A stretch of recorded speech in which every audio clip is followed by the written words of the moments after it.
તો મિત્રો અત્યારે સૌથી પહેલા વાત કરવામાં આવે તો રામા મંડળની અંદર અચાનક મિત્રો જે ભેરવ આવે એ ભેરવ વિફર્યો અને પછી દીકરા જોડે થયું જાહેરમાં આવવું. ઘણા બધા લોકોએ ભેરવને પકડ્યો છતાંય આ ભેરવ માન્યો નહીં અને ત્યારબાદ દીકરા જોડે જાહેરમાં આવું કરી દીધું. રામા મંડળમાં જતા હવે થઈ જજો સાવધાન. મિત્રો અત્યારે વાત કરવામાં આવે તો હાલ સોશિયલ મીડિયાની અંદર તમે લોકો જોતા હશો કે રામા મંડળના કેટલા બધા વિડીયો કે જે વાયરલ થાય ભાઈ. એમાંથી અત્યારે પણ એક આ વિડીયો વાયરલ થયો ભાઈ અને આ વિડીયોની અંદર તમે જોઈ શકો છો ભાઈ કે ક્યાંક ને ક્યાંક ભૈરવે જે કામ કર્યું એને જોઈને તો બધા લોકો ચોંકી ગયા. કેમ કે જે ભૈરવને કામ કરવાનું હોય એક્ટિંગ કરવાની એ ભૈરવે એક્ટિંગ ન કરી. કહેવાય છે ને મિત્રો કે તમે ગમે ત્યારે આવું એક પાત્ર ભજવો ત્યારે સ્વાભાવિક રીતે તમારા અંદર એક અચાનક જ એક એ જજવો આવી જાય ભાઈ કે જેના કારણે તમે તમારું સંતુલન ગુમાવી નાખો, જેને આપણે કહીએ કે પવન આવી ગયો ભાઈ.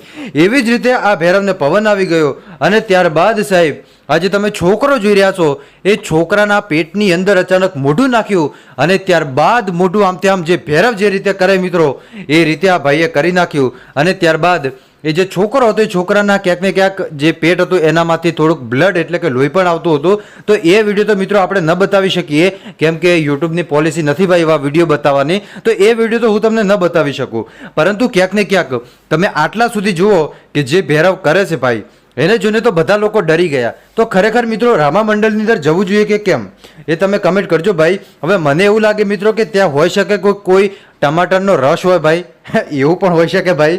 અને બીજું એ પણ હોઈ શકે ભાઈ કે અસલીમાં પણ કર્યું હોય. હવે પડદા પાછળ બે હોય, તમને ખબર હોય, એક સક્સેસની કહાની હોય અને બીજું કે જે મહેનત ન કરતા એની કહાની હોય. બસ એવી જ રીતે અત્યારે બે બાજુ આપણને જોવા મળી રહી છે. એક બાજુ કાંઈ સોસ હોઈ શકે, કાંઈ રિયલ હોઈ શકે. હવે તમને શું લાગે કમેન્ટ કરીને જરૂર બતાવજો. બાકી મળીશું આપણે નવા વિડીયોમાં નવા ટોપિક સાથે. ત્યાં સુધી બધાને જય માતાજી, જય દ્વારકાધીશ. આગળ પણ આવવાનો સપોર્ટ કરતા રહેજો. ધન્યવાદ.